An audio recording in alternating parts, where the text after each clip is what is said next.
ፈጠን ብለን እናነባለን። ዛሬ ትንሽ ሰፋ ያለ ክፍል ስለምንነጋገር ሮሜ ምዕራፍ 5 ቁጥር 12 ስለዚህ ምክንያት ኃጢአት በአንድ ሰው ወደ ዓለም ገባ፣ በኃጢአትም ሞት፣ እንዲሁ ሁሉ ኃጢአትን ስላደረጉ ሞት ለሰው ሁሉ ደረሰ።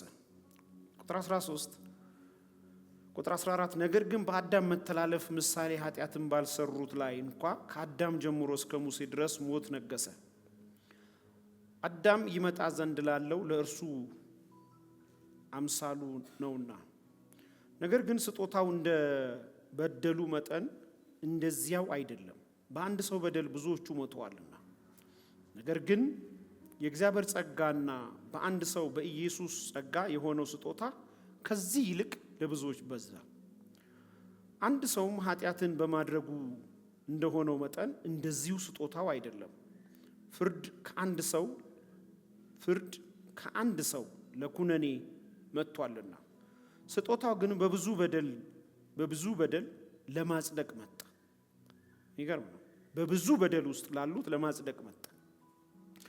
በአንዱም በደል ሞት በአንዱ በኩል ከነገሰ፣ ይልቁኑ የጸጋን ብዛትና የጽድቅን ስጦታ ብዛት የሚቀበሉ የሚሰሩ ሳይሆን የሚቀበሉ በአንዱ በኢየሱስ ክርስቶስ በኩል በሕይወት ይነግሳሉ።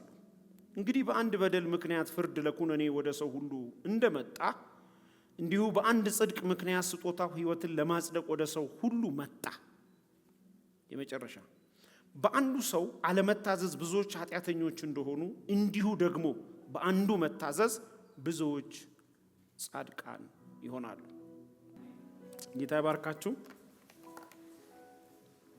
ደህና ናችሁ? ዛሬ ትንሽ ሰፋ ያለ ሀሳብ ነው የምንነጋገረው። ይሄ የቪዥን ክላሳችን ነው። ሁሉም ሰው ሊማረው የሚገባ መሰረታዊ ሀሳብ ነው። በተለይ ከእግዚአብሔር ጋራ በእግዚአብሔር ቤት ለመኖር ከሚረዱን መሰረታዊ እውነታዎች መካከል አንዱ ነው። ዛሬ እዚህ ጋር እንደምታነቡት የመጀመሪያው ኃጢአት ይላል። ኃጢአት መጀመሪያ ያለው መጀመሪያ የሌለው ነገር በዚህ ምድር ላይ ምንም ነገር የለም። ለሁሉ ነገር ጅማሬ ያለው፣ ጅማሬ የሌለው ግን አንድ ነገር አለ፣ እሱም እግዚአብሔር ይባላል። ስለዚህ ለመጀመሪያ ጊዜ የተደረገ ኃጢአት ብሎ መጽሐፍ ቅዱሳችን ያስቀምጠዋል። የመጀመሪያው ኃጢአት ሰው የሰው ዘር ሁሉ ግብረ ገባዊ ውድቀትን አስከትሏል ይላል 3:5 ላይ። የሰው ዘር ሁሉ ግብረ ገባዊ ውድቀትን አስከትሏል። ይሄንን ለማንሳትና ለመነጋገር ይሄ ሐሳብ ሙሉ ጭብጥ እንዲሆንላችሁ አንድ ነገር ላሳያችሁ። ከኔ ጋር ነው። ሰው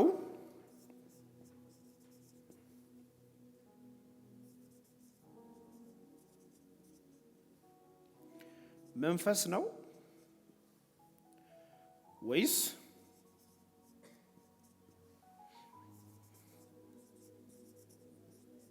መንፈስ አለው? ይሄ ጭብጥ እንዲገባችሁ የነዚህ የሁለቱ ልዩነት በእናንተ ላይ ተጽዕኖ መፍጠር መቻል አለበት። ሰው መንፈስ ነው ወይስ መንፈስ አለው? አሁን ለምሳሌ መኪና አለኝ ነው የምትለው ወይስ መኪና ነኝ ነው የምትለው? አሁን ልብስ አለኝ ነው የምለው፣ ቲሸርት አለኝ ነው የምትለው፣ የለበስከው ሱፍ አለኝ ነው የምትለው ወይስ ሱፍ ነኝ ነው የምትለው? አለኝ ነው የምትለው። ስለዚህ ሰው መንፈስ አለው አይባልም። ሰው ምንድን ነው ከተባለ ሰው ምንድን ነው ከተባለ መንፈስ ነው፣ ነፍስ አለው፣ በስጋ ውስጥ ያዳል።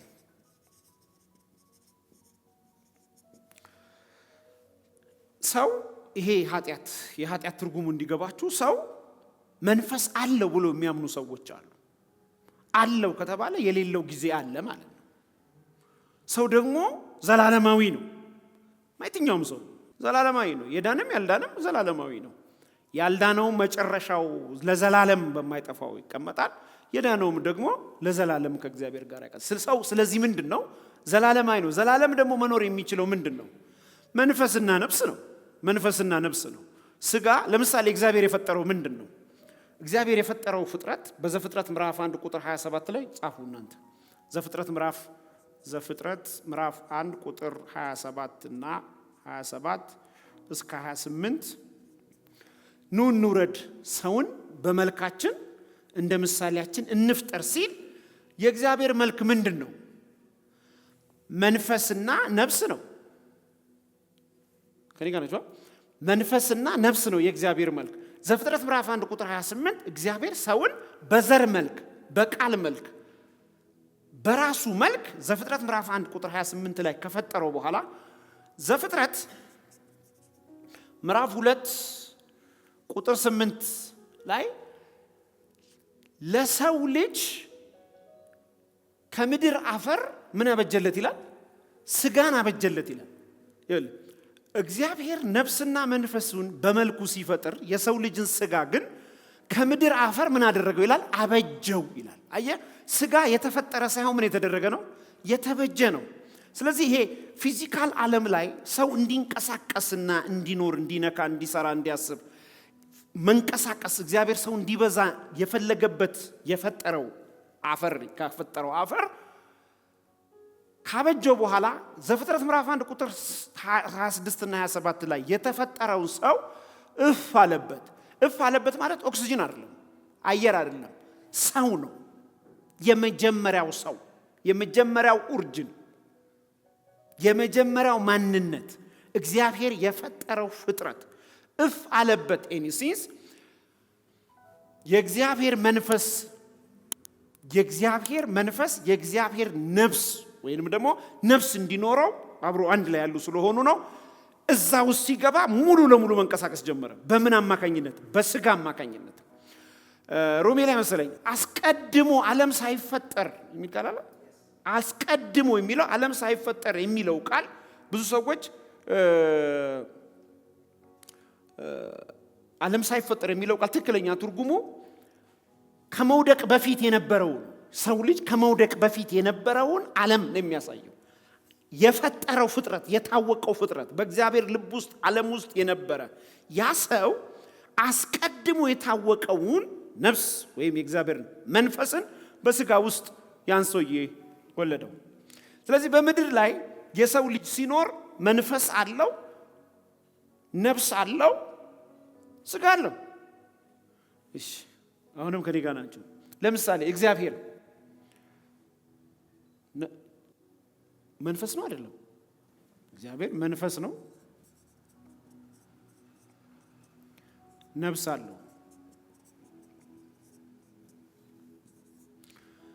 እግዚአብሔር መንፈስ ነው፣ ደግሞ ነፍስ አለው። ነፍስ ውስጥ ደግሞ ዕውቀት አለ፣ ፍቃድ አለ፣ ስሜት አለ። እግዚአብሔር መንፈስ ነው፣ ነፍስ አለው ካልን ዕውቀት፣ ፍቃድ፣ ስሜት አለው። ለምሳሌ ነፍስ አለው የሚለው መጽሐፍ ነፍሱን አሳዘነችው የሚል ቃል አለ። ነፍሴን አታሳዝኑት ይላል። ለምሳሌ እግዚአብሔር ዕውቀት አለው ሲል እንድናውቀው ነው የተጠራ ነው። የእግዚአብሔርን ዕውቀት ተካፍላችኋል ይላል። እግዚአብሔር ፍቃድ አለው፣ በፍቃዴ ብትሄዱ እባረካችኋለሁ ይላል። እግዚአብሔር ፍቃድ አለው። እግዚአብሔር ስሜት አለው ስንል አዎ ስሜት አለው እግዚአብሔር። አስመረሩት፣ በምድረ በዳ ቀሩ ይላል። አስቆጡት። ደግሞ ምን ይላል? ስሜት ምንድነው? አንዱ መገለጫው አስደሰቱት ይላል። የእግዚአብሔር ደስታ ደግሞ ለኛ ምናችን ነው ይላል መጽሐፍ፣ ኃይላችን። ስለዚህ እግዚአብሔር ምን አለው? ስሜት አለው። እነዚህ ሙሉ ለሙሉ ወስዳችኋቸው እዚህ ጋር ወስዳችኋቸው ሰው ልክ እንደዚሁ ዕውቀት አለው። በምን በኩል? በነፍስ በኩል ዕውቀት አለው። እዛው ጋር መታችሁ ፍቃድ አለው። ከዛ ስሜት አለው። ግልጽ ነው? እሺ ደግሞ ልጨምርላችሁ በደንብ ክሊር እንዲሆንላችሁ። ለምሳሌ መላእክት መናፍስት ናቸው አይደል? መንፈስ ናቸው፣ ነፍስ አላቸው። ይሄ ማንም አይነግራችሁ ነው የሚነግራችሁ። በደንብ ዝሙ። ለምሳሌ ነፍስ አላቸው ስንል ነፍስ ውስጥ ምን አለ? ዕውቀት፣ ፍቃድ፣ ስሜት። ዕውቀት፣ ፍቃድ፣ ስሜት ለመኖሩ ማረጋገጫ ከፈለጋችሁ ምንድነው? ገና በዘፍጥረት በጥልቁ በመጀመሪያው ዘመን ምን ተፈጥሯል? የሉሲፈርን ስብከት ሰምተው በፍቃዳቸው፣ በዕውቀታቸው፣ በስሜታቸው እልፍ ጊዜ እልፍ ወድቀዋል፣ ስተዋል። ዛሬ ለቁጥር የሚያዳግት የጨለማ መላእክቶች ያኔ የብርሃን መላእክት የነበሩ ናቸው። ሲሶ ወደቁ ይላል። ሲሶ ማለት በመጽሐፍ ቅዱስ ወይም በግሪክ ቋንቋ ከቁጥር ውጪ የሆነ ነው። እኛ ግን በዚህ ምድር ላይ ለመንቀሳቀስ እግዚአብሔር ያበጀው የመጀመሪያውና ዋናው ስጋን ነው። እግዚአብሔር መንፈስ በላያችን ላይ ስላለ የስትንፋሱ ውጤት ስለሆነ ሰው ልጅ ሕያው እስትንፋስ ሆነ ስለሚል ነፍስ ስላለን በስጋ ውስጥ እናድራለን። ክብር ለኢየሱስ ይሁን። የመጨረሻ የሚቀራ እንዳለ ይመስለኛል። ለምሳሌ እንስሳ ነፍስ አለው። ከዛ ምን አለው? ስጋ አለው። ነፍስ ውስጥ እውቀት የለም አለ። ይህን ይሰስተዋል። ለምሳሌ መጽሐፍ ቅዱስ ሲናገር አህያ ጋጣውን በሬው ባለቤቱን ያውቃል፣ እስራኤል ግን እኔን አላወቀኝም ይላል። ለምሳሌ ውሾች ይሰለጥናሉ እኮ ፖሊሶ ነው። እውቀት አላቸው፣ ስሜት አላቸው። ስሜታቸው ምን ያደርጋሉ? ይለቅሳሉ። ደግሞ ፍቃድ አላቸው ለመገዛትም ላለመገዛትም። እግዚአብሔር ጋር ያለው ሁሉ እኛ ጋር አለ። በመንፈሱ መንፈሳችንን ይናገራል። ስለዚህ በምስራቅ ኤደን ገነት የመጀመሪያው ኃጢአት ሲሰራ አሁን መጣላችሁ ነው። ግልጽ ነው። በምስራቅ ኤደን ገነት የመጀመሪያው ኃጢአት ሲሰራ የሰው ልጅ እውቀት፣ ፍቃድ፣ ስሜት ስላለው በምስራቅ ኤደን ገነት ውስጥ ስለተቀመጠ እግዚአብሔር በማለዳና በማታ ስለሚያገኘው የመጀመሪያው ኃጢአት በምስራቅ ኤደን ገነት ውስጥ ለሰው ልጅ ሲሰራ የሞተው መንፈሱ ነው። በመንፈሱ ነው ከእግዚአብሔር የተለየው። ኮኔክት ማድረግ ከእግዚአብሔር ጋር አልቻለም። የዘላለም የሆነውን የእግዚአብሔርን ሐሳብ ሲያቅ የነበረው ሰው ኃጢአት መካከል ላይ ሲገባበት የዘላለም የሆነውን ዕውቀት፣ የእግዚአብሔርን ዕውቀት በኃጢአት ምክንያት ሞተ። ሞት የሚባል ነገር ወይም የመጀመሪያው ኃጢአት በሰው ሕይወት ውስጥ የገባው ለዚህ ነው። ያ የመጀመሪያው ኃጢአት ሰው ዘር ሁሉ ግብረ ገባዊ ውድቀትን አስከትሏል።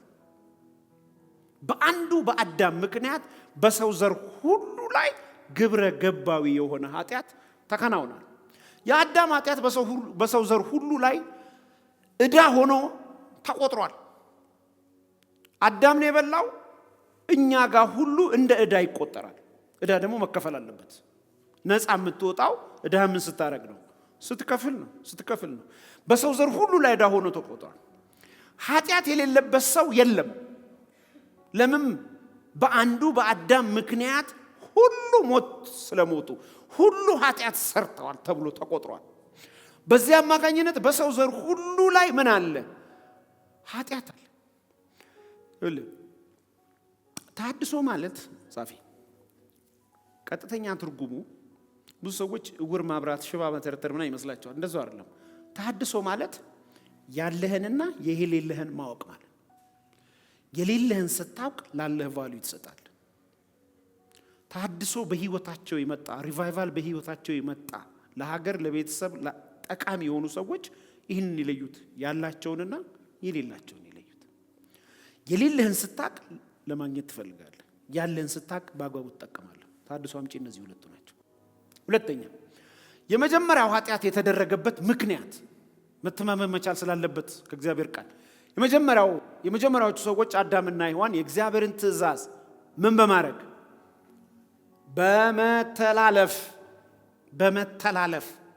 መተላለፍ ማለት ምን ማለት ነው? አስቀድሞ ለተነገረ ጉዳይ ቫልዩና ክብደት ሳሰጠው እንደ ኢዝሊ ስታደርገው እያወቅ ተላልፈዋል የሚለውን እሳቤ ይይዛል። ያ ምክንያቱ ምን ሆኖ መተላለፉ በእባብ በተባለው ሰይጣን ፈታኝነት ሰይጣን ሁልጊዜ ዓላማው የእግዚአብሔርን ቃል በማጣመምና መንፈሳዊ በማስመሰል በማሳሳት ሰውን ከእግዚአብሔር ምን ማድረግ መለየት። ዛሬም ይሄው ነው ዓላማው፣ ይሄው ነው። በማሳሳት በማስመሰል ማስመሰሎቹ ሰፊ ናቸው። ግን ቋጠሮ ልንገራችሁ፣ የዲያብሎስን ሐሳብ ምን አንለው ያ መጽሐፍ አንስተው ይላል። ለምን? መንፈሳችን ከመንፈስ ቅዱስ ጋር ህብረት ስለሚያደርግ። ክብር ለጌታ ይሁን። ሶስተኛ እነዚህ ሁለቱ እንዳሉ ሆኖ ሶስተኛ ኃጢአትን የማድረግ ሂደት አለው። ሮጥ ምልባችሁ መጨረሻ ላይ መቆም ስለፈለኩ ነው። ኃጢአትን የማድረግ ሂደት አለው። ሰው ብድግ ብሎ ኃጢአትን አይሰራም። ሰው ብድግ ብሎ ኃጢአትን ሊያደርግ አይችልም። የመጀመሪያው ኃጢአትን የማድረግ ሂደቱ ምኞት ይባላል። ምኞት ማለት ቀጥተኛ ትርጉሙ የአስተሳሰብ መበላሸት ማለት ነው። ምኞት ማለት የአስተሳሰብ መበላሸት ነው። ሰዎች ከምኞት ለመውጣት ቢጸልዩ ሊያወጡ ይችላሉ። ባይብል ስለሚል ከምኞት መውጣት የምትችለው በሌላ አማርኛ ከተበላሸ አመለካከትና አስተሳሰብ መውጣት የምትችለው የተስተካከለ አስተሳሰብን በመጨመር ነው። ምክንያቱም ምኞትህ የሚቃኘው አስተሳሰብ ሲቃኝ ብቻ ነው። ለዚህ ነው ቅድም ምን ብዬ አነሳው? ሰው መንፈስ ነው፣ ነፍስ አለው፣ በስጋ ውስጥ ያድራል። ለምሳሌ መጽሐፍ ቅዱስ ሲናገር እንዲህ ብሎ ይናገራል።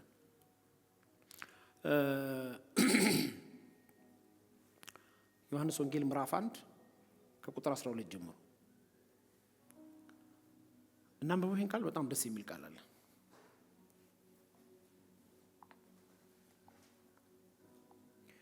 ዮሐንስ ወንጌል ምዕራፍ 1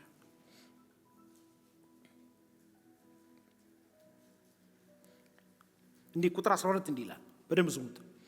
ለተቀበሉት ሁሉ ግን በስሙ ለሚያምኑት ለነርሱ የእግዚአብሔር ልጆች ይሆኑ ዘንድ ምን ሰጣቸው? በሉታ በአንድ ድምፅ ስልጣን ተሰጥቶኛል ብሎ። እንግዲህ ስልጣን የተሰጣቸው ለነሱ ቁጥር 13 እንደዚህ ይላል። እነርሱም ከእግዚአብሔር ተወለዱ እንጂ ከደም ወይም ከስጋ ፍቃድ ወይም ከወንድ ፍቃድ ምን አላሉ? እግዚአብሔር ከእግዚአብሔር ተወለድን እንጂ በምን? በመንፈስ። ከእግዚአብሔር ተወለድን እንጂ በምን? በመንፈስ። እንደ ወንድ ከስጋ ፍቃድ አልተወለድንም። ለምሳሌ እኔ አባቴ ስም ሾላ ነው። መታወቂያ ላይ ምንም ነገር ብታይ ሾላ ነው የሚለው። እኔ አባቴን አውቀዋለሁ። አባቴ እኔን የሚመስለው እኔ አባቴ ልጅ ነው። የአባቴ ልጅ ነኝ። የትም ቦታ ሄጄ የምስተናገደው በአባቴ ስም ነው። እያንዳንዳችሁም ልክ እንደዛ። አባትህ ማን ነው ሲባል ሾላ ነው የምትለው። በመጽሐፍ ቅዱስ ውስጥ ግን አባትህ ማን ነው ስትባል እግዚአብሔር ነው። ለምን? ከመንፈስ ስለተወለድን። ከመንፈስ የምንወለደው ቁጥር 12 ለተቀበሉት የማን ልጆች ይሆናሉ? የእግዚአብሔር ልጆች ይሆናሉ። ከምን አልተወለዱም? ከስጋ ፍቃድ አልተወለዱም። እንደ ወንድ ፍቃድ አልተወለዱም። እንደ እግዚአብሔር ፍቃድ ከምን ተወልደዋል? ጩሁና እዚህ ጋር ምን ይላል? ከመንፈስ። እስቲ ጩሁና ከመንፈስ ተወልጃለሁ። ለየት የሚያደርገን ይሄ ነው። ከመንፈስ ተወልደናል። ወደዚህ ይመጣላቸዋል። ከመንፈስ ተወልደናል። ለምሳሌ መጽሐፍ ቅዱስ ሲናገር ኒቆዲሞስ የአይሁድ መምህርና አስተማሪ ነው። በምሽት መጣና ወደ ጌታችን ወደ መድኃኒታችን ወደ ኢየሱስ ክርስቶስ እንደዚህ አለው፣ እንድድን ምን ላድርግ አለው። ዳግመኛ ተወለድ አለው። አይ በጣም ከባድ ትምህርት ነው። ድጋሚ ይሄ 87 ሽማግሌ ወደ እናንተ ማጸን፣ አንተ የአይሁድ መምህርና ካህን ሆነ ሳለ ስለ ዳግም መወለድ እንዴት አታውቅም? የሰው ልጅ አለው ከመንፈስ ካልተወለደ በስተቀር የእግዚአብሔር ልጅ ሊሆን አይችልም ማለት። ከመንፈስ ስትወለድ በመንፈስህ አማካኝነት መንፈስህ ስለዳነ እግዚአብሔር በልጁ በክርስቶስ ኢየሱስ የመናፍስት አባት ተብሏል። የመናፍስት ማለት የጨለማው ማለት ሳይሆን የመናፍስት የግሪኩ ትርጉም ቀጥታ የእግዚአብሔር መንፈስ ማለት ነው። እኛን ጠቅላላ አባት ስለተባለ በመንፈሳችን በኩል የሚመጣ ብርሃን ስላለ ያ ብርሃን ነፍሳችን ላይ ጫና ስለሚፈጥር ዕውቀት ስለሚፈጥር ነፍስ ደግሞ አስቀድማ በበላችሁ ማን ነው መንፈሳችን ሞቶ ስለነበረ በመንፈሳችን በኩል ሞቶ ስለነበረ መንፈሳችን ሰማያዊ ነገር መረዳት ስለማይችል የምታስገባውን የጨለማውን ዕውቀት በስጋችን ላይ ስለምትገልጥ የፈለገችውን በስጋችን ላይ አዛው ስለምታደርገው አሁን ግን መንፈሳችን ሲነቃ ከመንፈስ ዓለም የአባታችንን ብርሃን አባባ ብለን ምንጣራበትን የእግዚአብሔርን ቃል ዕውቀት መረዳት ምሪት ምናምን በሉት ወቀሳ መንፈስ ቅዱስ ኮኔክት ስላደረገ ነፍሳችን ላይ ሲመጣ ለስጋችን ተጽዕኖ ይፈጥርባታል። ምን የእግዚአብሔር የሆነውን እንድታውቅ እንድትለይ ከዛ ሷስ ለመንፈስ ቅዱስ ወይም ለመንፈሳችን ታዳላና በስጋችን ላይ ተጽዕኖ ታመጣለች። በስጋችን ላይ ተጽዕኖ ታመጣለች። ያን ጊዜ ይሄ ምኞት የሚባለው አስቀድሞ የሰው ልጅን ከእግዚአብሔር ሐሳብ የነጠለውን የጨለማውን ክንድ ማሸነፍ ትችላለች። ለምሳሌ እዚህ ጋር ተመልከቱት ሂደቱን። ምኞት መጣ፣ ከዛ ኃጢአት ምኞት ቆይቶ ወደ ኃጢአት ይመጣል ወይም የኃጢአት ድርጊት ይመጣል። የኃጢአት ድርጊት ጅማሬውን ሲያሳይ ለምሳሌና በጆሮ የሰይጣንን ሐሳብ መስማት፣ የሰይጣንን ሐሳብ መስማት። ሁለተኛ በዓይኗ አየችው ይላል ዛፉን። ከዛስ ጎመጀች። እስካሁን ድርጊት አልተደረገም። ከዛስ በእጇ ነካችው ወይም ደግሞ ዳሰሰችው። በሶስተኛ ቀጥፋ ቆርጣ በላችው። እንዲህ አይነት የዘላለም ሞት ውስጥ የሚገቡ ሐሳቦችን ማስቆም የምንችለው በዳነው መንፈሳችን በኩል የእግዚአብሔርን ሐሳብ ወደ ነፍሳችን ስናስገባ ምኞት የሚባለው ዓለም ይኖርና የእግዚአብሔር ቃል ሕይወት ዓለም የሚባለው ውስጥ እንገባለን። ምክንያቱም ክርስቲያን በእግዚአብሔር ቃል እንጂ በምኞት አይኖርም። ወይንም ደግሞ ጤነኛ ብለን መክፈል እንችላለን። ጤነኛ ምኞት በምን የሚመዘን? በእግዚአብሔር ቃል የሚመዘን ምኞት፣ ድሪም የምናደርገው የእግዚአብሔር ሐሳብና ፍቃድ ያለበት ነገ እንድንሆነው የተፈለገ ዛሬ ላይ ግን በነፍስና መንፈሳችንን የገዛ ያ የዓለም ምኞት ሞት አለበት እንደሚል የጌታ ምኞት ወይም የጌታ ሐሳብ ሕይወት አለበት። ክብር ለጌታ ይሁን። አሜን ነው። ስለዚህ ምኞት ያስተሳሰብ መንበላሸት ከሆነ አስተሳሰባችን የሚስተካከለው በምንና እንዴት ነው የሚለውን አንድ ሁለት ሐሳብ ልንገራችሁ። ዛሬ እሱ ጋር ነው በጣም መቆየት የምፈልገው። ክብር ለጌታ ይሁን። ምድር እንደምታውቋት በበርካታ ውጥንቅጥ ውስጥ ገብታለች። ወደዚህ ዓለም የሚመጡ የትኛቸውም ዛሬ ላይ የተደረጉ የጨለማ አሰራሮች አስቀድሞ በመንፈስ ጨለማው መንፈስ ዓለም ላይ ቃል ወይም ደግሞ ወርድ ሆነው ነው የተቀመጡት። የትኛውም ደግሞ ጥሩ ነገር በመንፈስ ዓለም ላይ በንግግር ዓለም የነበረ ነው ወደ ስጋ ዓለም ወደሚመጣው። ስለዚህ የንግግር ዓለማችን የሚስተካከለው ከመልካም ንግግር ውስጥ ስንቀዳ ነው። ብዙ ጊዜ እላችኋለሁ በማይታየው ዓለም የሚታየውን ዓለም እንደሚመራ ሁሉ ሰዎች በማይታየው ዓለም በመንፈሳዊ ዓለም በእግዚአብሔር ዓለም እዚህ ፊዚካል ዓለም ላይ ሆነው ሲተዳደሩ ፊዚካል ዓለም ላይ የሚያወሩት ሁሉ ከሚያዩት ተነስተው ሳይሆን ከሚሰሙት ተነስተው ይሆናል። ያስተሳሰብ መበላሸት በሰው ዘር ሁሉ ላይ አሁን በዚህ በመጨረሻው ዘመን አንዳንድ ሰዎች ክፋት እንዲቀንስ፣ አመጽ እንዲቀንስ፣ ርኩሰት እንዲቀንስ ምናምን እንዲቀንስ ይጸልያሉ። አይቀንስም፣ ይጨምራል። እኛ መጨመር ያለብን መልካም ሐሳቤ ነው። ያንን ለማጥፋት ከመታገል ይልቅ እኛ መልካም ሐሳቤን እየጨመርን ነው መሄዳለን። የተበላሸ አስተሳሰብ እንደ ካንሰር ይቆጠራል። ካንሰር እንደማይድን ሁሉ የተበላሸ ጥቂት አስተሳሰብ ሙሉ ሰውነትን ያቆሻል። መጠንቀቅ ያለብን ለአስተሳሰባችን ላለው ዓለም ነው። እግዚአብሔር በአስተሳሰባችን ላይ መስራት ይፈልጋል። የሰው እሳቤው ከተበላሸ ሰውነቱ እንደሚበላሽ። የትኛውም የምታደርጉት ነገር የሚወሰነው ከእሳቤያችሁ ነው። ለምሳሌ ዛሬ የምትኖሩት ኑሮ በነገራችን ላይ የመረጣችሁት እናንተ ናችሁ። መቼ? ትናንትና። ነገም የምትኖሩት ኑሮ የምትመርጡት ዛሬ በምትወስኑት ውሳኔ ነው። በተበላሸ እሳቤ የምትወስኑት ውሳኔ ነገ ፍሬ ሆኖ ይገለጣል። በተስተካከለ እሳቤ የምትወስኑት ውሳኔ ነገ ያማረ ፍሬ ሆኖ ይመጣል። ሕይወት በግምት የሚኖርበት ዓለም አይደለም። በተስተካከለ እሳቤ መኖር አለብን። ክብር ለጌታ ይሁን። አሜን ነው። ይሄ ልንገራችሁ። ሉቃስ ወንጌል ምዕራፍ 8 ነው አይመስልህም? ሉቃስ ወንጌል ምዕራፍ 8 ስለ አልዓዛርና ስለዛ በተልባ ልብስ ስለለበሰው ስለበት ተልባ ስላደረገው ሰውዬ ጌታ ኢየሱስ ክርስቶስ የሰጠው ምሳሌ አለ። ስለተበላሸ አስተሳሰብ ሲናገር አንድ ባለጠጋ ነበረ፣ ያሻውንም የሚበላ ያሻውንም የሚጠጣ። በደጁም አልዓዛር የሚባል በቁስል ታሞ የተኛ ሰው ነበር። ከባለጠጋው ፍርፋሪ ተርፎ ለመብላት ይመኝ ነበረ። በጣም እንድታመሰምር የሚፈልገው ውሾች ቁስሉን ይልሱት ነበር። ውሾች ቁስሉን ይልሱት ነበረ።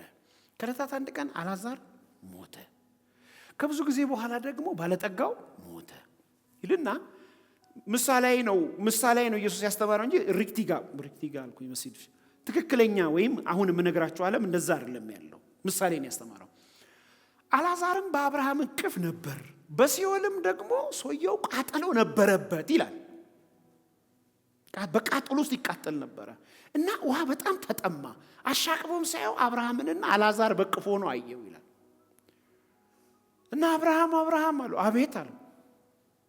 እባክህ ትንሽ ውሃ ስጠኝ እንድጠጣ ትንሽ ውሃ ስጠኝ ሲለው አብርሃም የመለሰለት ቃል እንዲህ አለው አላቸው። ለእስራኤሎች ነው የሚያስተምራቸው። በእኔና በአንተ መካከል ታላቅ ገደል አለ፣ ስለምንስ እንዴት አድርገን ውሃ እንሰጥሃለን አለው። በኋላ ቀጥሎ የተናገረው ቃል በጣም ልቤን ተች ያደርጋል። እንዲህ የሚል ቃል ተናገረ። አብርሃም አለው አልዓዛርን ላከው አለው። ወዴት? ወደ ምድር። እዛ አለ ቤተሰቦቼ አሉ፣ ወንድሞቼ አሉ፣ ልጆቼ አሉ። ወደዚህ እንዳይመጡ ወደ ስቃይ በምድር ላይ የተስተካከለ ወይም ደግሞ ያልተበላሸ አመለካከት ሲኖር የነበረ የሚመስለው እኮ ሰውየው ነው። የተቃናለት የሚመስለው እኮ ሰውየው ነው። ያማረ የሚመስለው እኮ ሰውየው ነው። ምክንያቱም ፊዚካል ዓለም ላይ ስለሆነ ምንድነው ሰው ዲሳይድ የሚያደርገው በማየት ስለሆነ እና ሂድና ንገርልኝ አለው። በነገራችን ላይ ቲፕ ነው። እሺ በሰማይ ወንድም የለም፣ የእህት ስሜት የለም፣ የእናት ስሜት የለም፣ ትዝታ ራሱ የለም። እቺ እናቴ ነበረች አትልም፣ የለም። ጨለማ ውስጥ ግን አለ። ያው የጌታን ያስተማረው በስቃይ ውስጥ ግን አለ። እንዲያውም አንድ መጽሐፍ ላይ ሳነብ ምን ይላል? በክርስቶስ ኢየሱስ ያልዳኑ በተለያየ በሽታ ታመው የሚሞቱ ይላል ወደ ሲኦል በሚገቡበት ጊዜ ያው የነጭ ዙፋን ፍርድ በኋላ ማለት ነው። የትንሳኤ የጨለማው በክርስቶስ ያላመኑትም የትንሳኤ አካል ይለብሳሉ፣ የጨለማው የትንሳኤ አካል ይለብሳሉ። እኛም የዳንን ልክ እንደዛው ያኔ ይላል ኢቭን በስጋ በሞቱበት ጊዜ የታመሙትን ህመም ፔኑን ቀጥታ ይዘውት ይገባሉ ይላል።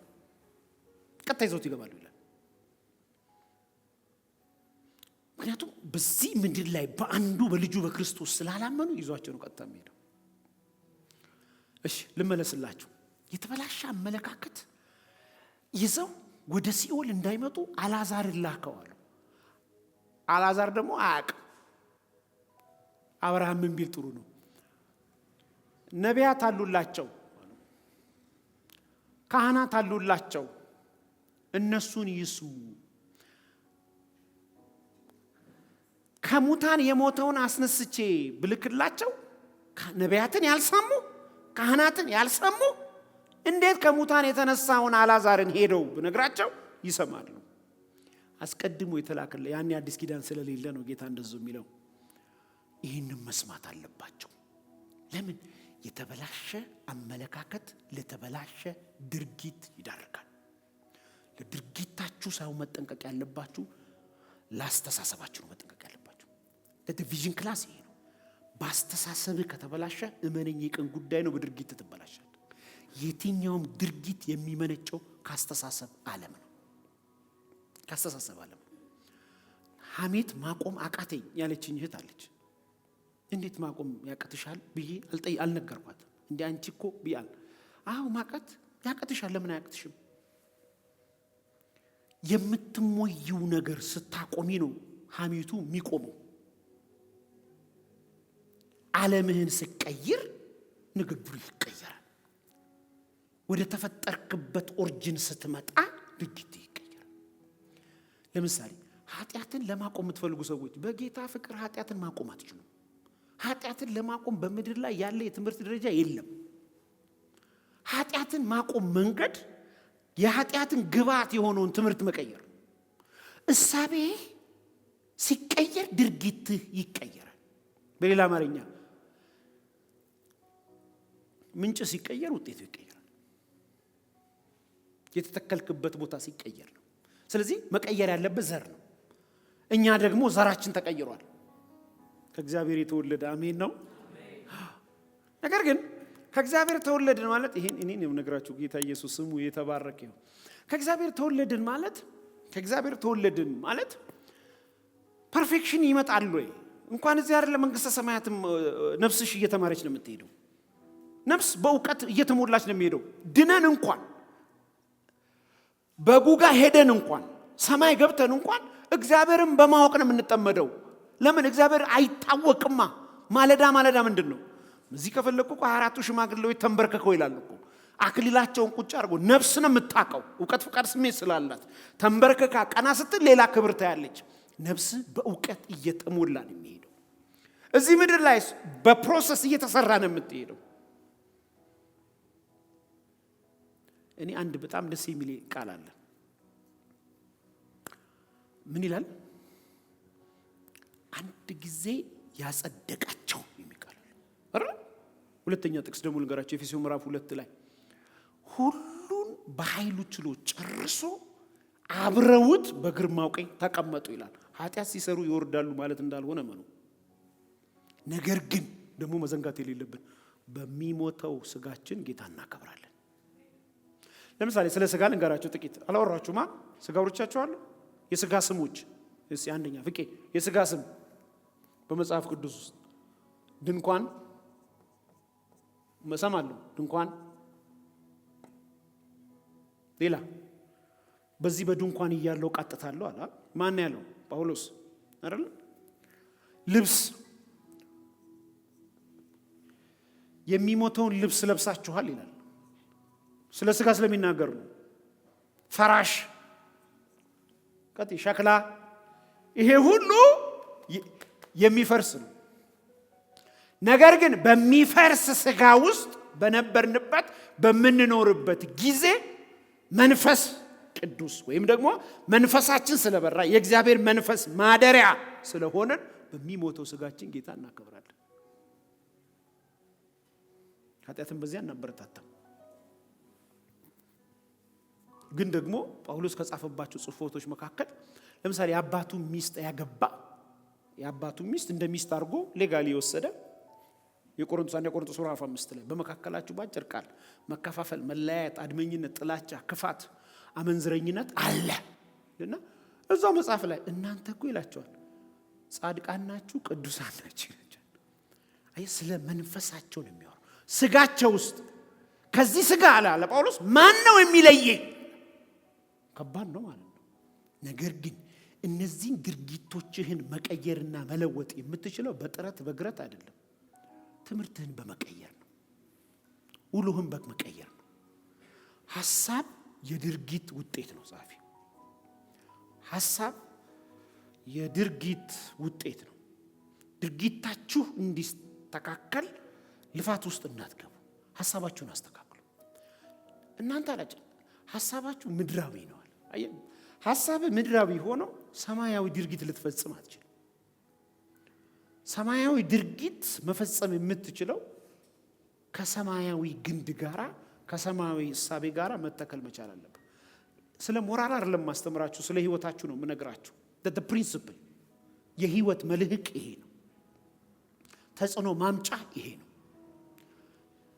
የተበላሸ ህሊና የተስተካከለ ነገር አይሰራም። ለምሳሌ ኢትዮጵያ ውስጥ ከ7 ዓመት በፊት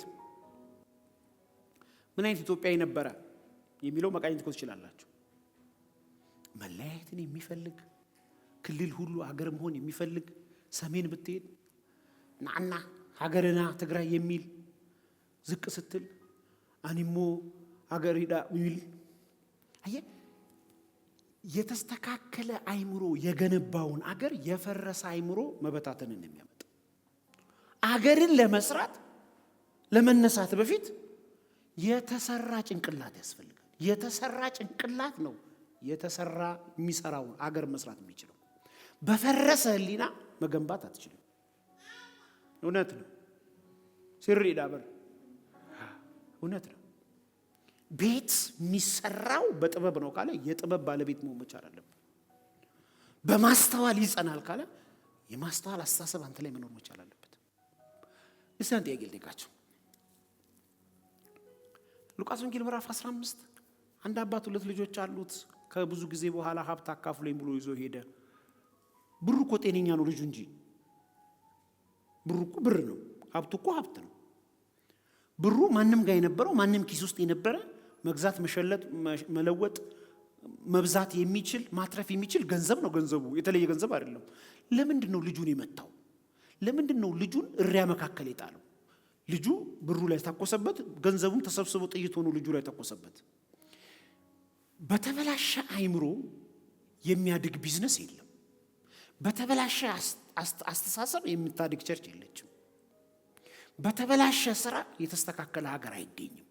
ስለዚህ ሐሳባችን ላይ መስራት አለብን። ሐሳብሽ እንዴት ነው? ጤነኛ ሐሳብ ከሌለሽ የቀን ጉዳይ ነው፣ ትወረሻለሽ። ጨለማ ቀስ ብሎ ነው የሚመጣው። ከዛ የሞደ መወረስ ይሄዳል። ጳውሎስ ትንሽል ሰላም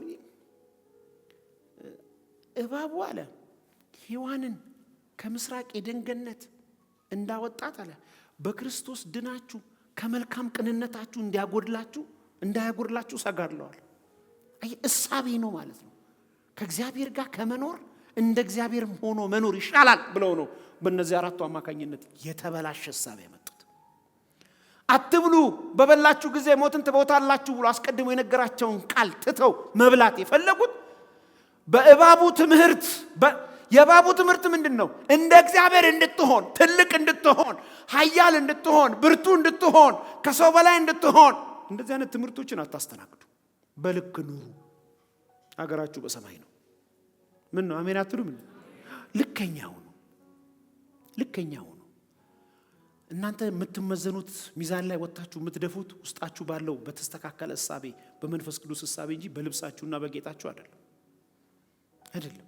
የተሻለ ለመሆን የምትሞክሩት በመልካም እሳቤያችሁ እንጂ በመልካም አስተሳሰባችሁ እንጂ ባላችሁ ቁስ መሆን መቻል የለበት። ሰው ራሱን ፕሬዘንት ማድረግ ሲፈልግ ባለው ነገር ሩቅ እንደሆነ ይገባኛል። ትምህርትህ ያንተን ማንነት ሊገልጥልኝ አይችልም።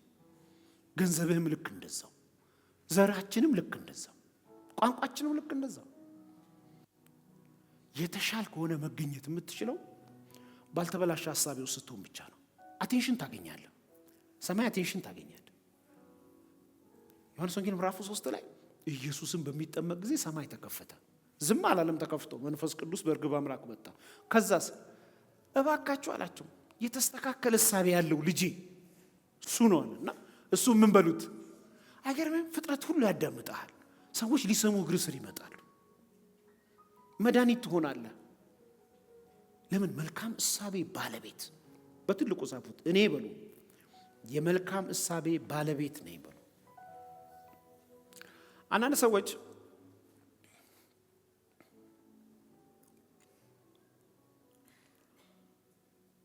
አንዳንድ ሰዎች በጣም የተማሩ ሰዎች አሉ። ለምሳሌ እንደ ጳውሎስ ትምህርት ቤት ገብታችሁ ደግሞ ወደ 5 ዲግሪ ያለው ይላል። እንዲያውም ስለራሱ እኔ እኮ በገማልያል እግር ስር ቁጭ ብዬ ተማርኩ ነኝ። አርኪቴክት ግራጁዌት አድርጓል፣ ፈርስት ዲግሪ። በወቅቱ የነበረውን የመጨረሻውን ዲዛይን የሚሰራ ሰው ነው። ሮማዎች በዚህ ምክንያት ሮማዊ ዜግነት ሰጥተውታል። አይገርምም?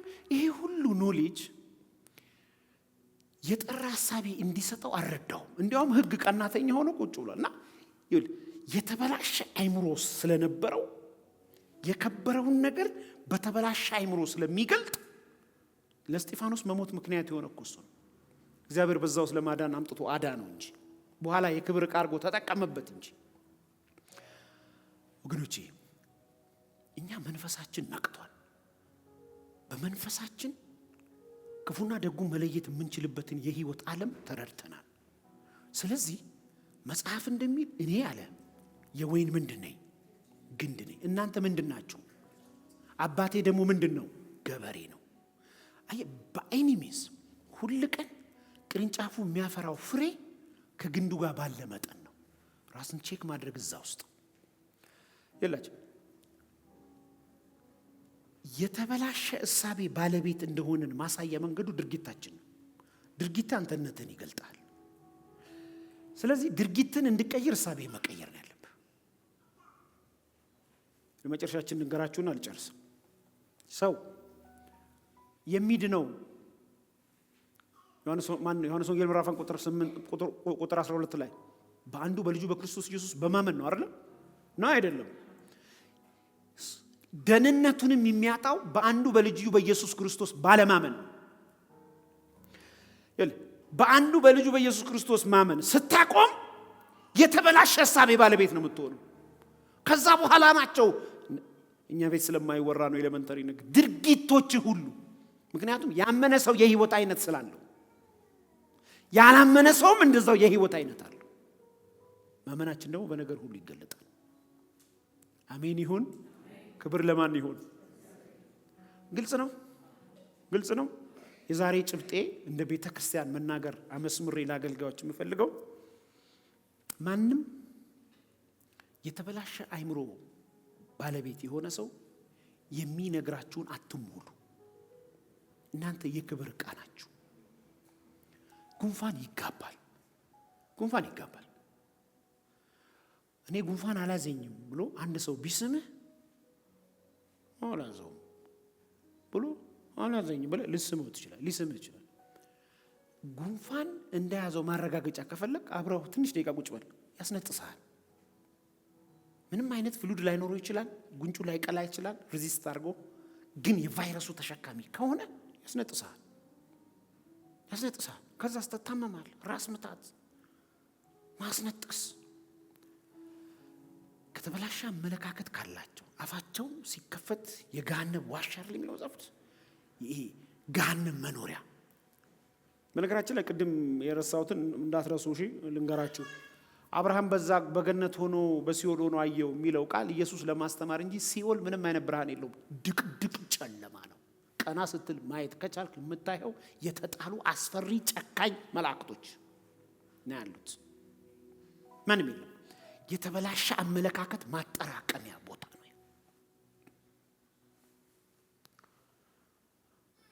ሰይጣን ከናንተ የሚሸሸው ይሄ በደንብ እንድታስተውሉ ፈልጋለሁ። በኢየሱስ ስም ብላችሁ የተቃወማችሁት አይደለም። ሰይጣን ከናንተ የሚሸሸው የተስተካከለ ሐሳብ ሲኖራችሁ። የተስተካከለ ሐሳብ ሰይጣን የሚፈራው ሰው የተስተካከለ ሐሳብ ያለው ሰው ይዞራል ማይነካው የተስተካከለ ሐሳብ ያለው። በነገራችን ላይ በጣም በተስተካከለ ሐሳብ ውስጥ የሚኖሩ ሰዎች የምስጋና ሰዎች እንጂ እኮ የሚቃወሙ ሰዎች አይደሉም። ህይወትን ዝም ብለው ስትቃወም ነው የምትለው፣ ስታመሰግን ነው የሚበዛው። ወይም ደግሞ ራሳችሁን ተመልከቱ። በእግዚአብሔር ፊት ሁለት ቅርጫት ትልልቅ ቅርጫት አለ። አንደኛው ምስጋና፣ አንደኛው መቃወም ቢባል የትኛው ሞልቶ ይሆን? ምስጋና። አየህ ህይወትህ ምን ጊዜም በተስተካከለ ሐሳብ ውስጥ ስለሚኖር ከአምላክ ጋር የሚኖር የምስጋና ነው። ስታመሰግን ደግሞ እግዚአብሔር ሁሉ ነገር ይጨምርልሃል።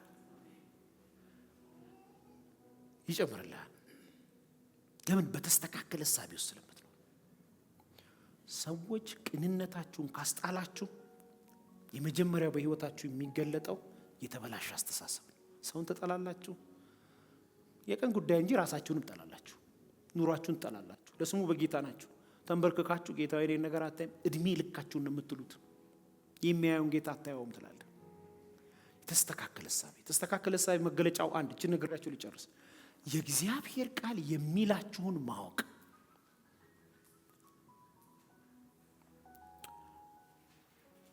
እግዚአብሔር ቃል የሚላችሁን ማወቅ።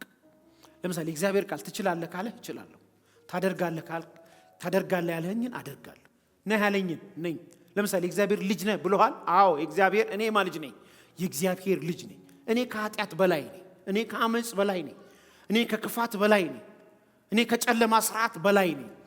በክርስቶስ ሁሉን ትችላለህ ብሎኛል። አሜን። በክርስቶስ ሁሉን እችላለሁ። ከአሸናፊዎች በላይ ነህ ብሎኛል። አዎ እኔ ከጨለማ ስርዓት ከአሸናፊዎች በላይ ነኝ። እባብና ጊንጡን ትረግጣለህ ብሎኛል። በጠላት ኃይል ሁሉ ላይ ስልጣን ሰጥቻለሁ ብሎኛል። እኔ ማለት በጠላት ኃይል ሁሉ ላይ ስልጣን የሰጠኝ ነኝ። እውነታው ግን ይሄ። ክብር ለማን ይሁን? ሁሌ እንደምንለው ነው የምንለው። ለገጠመን ችግር የእግዚአብሔርን ትልቅነት እንናገራለን። ክብር ለጌታ ይሁን። ያላችሁ ጌታ ኢየሱስ ክርስቶስ እንደኛ ሰው ነበር ማለት የሰው ሞዴል ነው። ሰው እንዲኖር በምድር ላይ ያስቀመጠው የእምነት ጀማሪ ፈጻሚ ፍጹም አምላክ ፍጹም ሰው የሆነ ነው። ለምሳሌ ስትደክም ኃጢአት ስትሰሪ መልአክ ስሜትሽን ሊረዳው አይችልም። አያውቁማ፣ መናፍስት ናቸው፣ አያውቁም፣ ሊረዱ አይችሉም። ኢየሱስ ግን ያውቀዋል።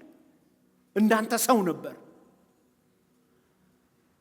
መድከምን ያውቃል፣ መራብን ያውቃል፣ መጠማትን ያውቃል፣ ስትጠማ ያውቃል። ስትደክምን በተለያየ ኃጢአት ውስጥ ገባ ስትጠራው ያውቃል። እንዳንተ ሰው ስለነበር ከኃጢአት በስተቀር ስላልተፈተነ በሁሉ ተፈትኗል፣ በምንም አልተገኘም። ሰው ስለነበረ ግን ለዚህ ነው በድካማቸው ሊራራላቸው የሚል ቃል አለ። ክብር ለጌታ ይሁን። ጌታ ሁሉ ቀን የተስተካከለ እሳቤ እንዲኖረን በጌታ በኢየሱስ ስም ይረዳናል። ጀንገራችሁ እንግዲህ አይደለም ከኔ ተማሪ የኔ ተማሪ እናንተ ናችሁ። ከኔ ተማሪ አይደለም ከጌታ ተማሪ ክላስ ፎርፎ ይሁን አላቅም የተበላሸ አይምሮ የነበራቸው ሰዎች ነበሩ። ስማቸው የሄማውስ መንገደኛ ይባላል። በኢየሩሳሌም ቁጭ በሉ ብሏቸው እነሱ ግን በሄማውስ ሄዱ። ይሄ የተበላሸ አመለካከት ነው። ከዛ ጌታን ካብሯቸው ተነስተው ከሙታን አብሮ እየሄዱ ወዴት ይሄዳችሁ ነው? አልሰማህም እንዴ? ምን በኢየሩሳሌም እንግዳ ሰው ነህ እንዴ? አይ ነብራል እና በድርጊትና በንግግር አንደኛ የነበረውን የናዝሬቱን ኢየሱስን የአይሁድ ንጉስ ይበጀናል ያልነውን አይሁድ ይዘው ሰቀሉት፣ ገደሉት። እሱ ግን አስቀድሞ የተበላሸ የዚህ ትምህርት እሳቤ እንዳይኖራቸው ክላስ ሰጥቷቸዋል እኮ። በሶስተኛው ቀን ምን እላለሁ ይበጀናል ብለን ነበር፣ ተስፋ አድርገን ነበር። የተበላሸ አስተሳሰብ ማለት እንደ እግዚአብሔር ቃል ያልሆነ አመለካከት ማለት ነው። ከዛ እንደዚህ አላቸው። ከዛ ሳላቸው አይሁድ ቀበሩት፣ ለሟቹ ማለት ነው። አንተ የተበላሸ አመለካከት ሲኖርህ ምን እንደምታወራ እኮ አታውቅም። ከሙታን የተነሳው እኮ ነው እሱ። ሊያስተውሉት አልቻሉም፣ ሊረዱት አልቻሉም፣ ሊያውቁት አልቻሉም። እያዩት አያውቁት። ኦልሬዲ በተበላሸ አመለካከት ተይዘዋል። በመሸም ጊዜ ወደ አንድ ቤት ገቡ፣ ምግብም ቀረበ። ሊበሉ ሲሉ ከክላስ አንድ ትውስታ ሰጣቸው፣ አመስግኖ ሰጣቸው ይላል። አየህ፣ የተበላሸ አመለካከታቸው ኢሚዲየትሊ ሲመለስ ጌታ እንደሆነ ሲያውቁ የለም ይላቸው። የተበላሸ አመለካከት ሲቀየር ኢሚዲየትሊ ነው። ያ አስተሳሰብ ወደ ውስጥ ሲመጣ ዲሳይድ የምታደርገው ነገር በቀጠሮ አይደለም። ተሳላችሁ ትምህርቱ እኔስ ከመመጣ ድረስ ከኢየሩሳሌም አትውጡ ጠብቁ ብሎ ነበር። እኛንን ስንት ምዕራፍ በእግራችን ይመጣል። አሁን ደግሞ መሽቷል። ብንመለስ ደግሞ አንበሳ አለ፣ ዱርያ አለ ምናምን። የተለወጠ አይምሮ እነዚህ ሁሉ አይዘው ለመመለስ ኢሚዲየትሊ የተመለሱ። ጨለማ ነው የራሱ ጉዳይ፣ አንበሳ በደጃል የራሱ ጉዳይ፣ ወንበዴ ያለ የራሱ ጉዳይ። የወደቀ አይምሮ የላቸውም። አሁን ነቋ። ማታውን ነው የተመለሱት። የወደቀ አይምሮስ፣ የተበላሸ አይምሮስ ለምኞት ይዳረጋል፣ ለኃጢአት ይዳረጋል፣ ለራሱ ሐሳብ ይዳረጋል፣ ለሰው ሐሳብ ይዳረጋል፣ ለሰይጣን ሐሳብ ይዳረጋል፣ ለከተማ ሐሳብ ይዳረጋል። ከምትሰሙት በኢየሱስ ስም ተጠበቁ። ይህን አገልግሎት ለመደገፍ ከስር ባስቀምጥነው የባንክ አካውንት እንድትጠቀሙና የወንጌልን ስራ አብራችሁን እንድትሰሩ እያልን ዩቲዩብ ቻናላችንን ሰብስክራይብ በማድረግ ፌስቡክ፣ ኢንስታግራም እና ቲክቶክ አካውንታችንን ፎሎ በማድረግ የጌታን ስራ እንድትደግፉ ጥሪ እናቀርብላችኋለን። ለበለጠ መረጃ በእነዚህ ስልኮች ተጠቅመው ይደውሉ። ተባረኩ።